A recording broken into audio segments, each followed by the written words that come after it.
এবছর করোনায় প্রথম মৃত্যু দেখল চট্টগ্রাম। সোমবার বিকেলে শফিউল ইসলাম নামে আক্রান্ত ব্যক্তির মৃত্যু হয় বলে সিভিল সার্জন কার্যালয়ের প্রতিবেদনে উল্লেখ করা হয়। বান্ডেল থাকলে প্রতি সেনমানিতে টাকা বাঁচবে। বিকাশ সেনমানি বান্ডেল কিনে জিতুন প্রতি লেনদেনে। শফিউল ইসলাম কিডনি জটিলতা নিয়ে চট্টগ্রামে মা ও শিশু জেনারেল হাসপাতালে চিকিৎসাধীন ছিলেন। করোনা শনাক্ত হলেও স্বেচ্ছায় হাসপাতাল ছাড়েন তিনি। পরে মিরসরাইয়ে নিজ বাড়িতে তার মৃত্যু হয়।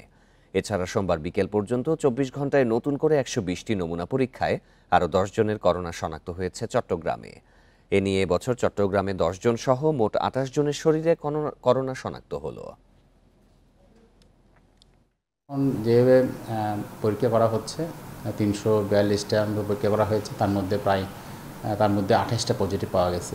গতবার পদ্ধতি ছিল ১৮ জন, আজকে ১০ জন, আজকে রিপোর্ট ১০ জন পজিটিভ হয়েছে।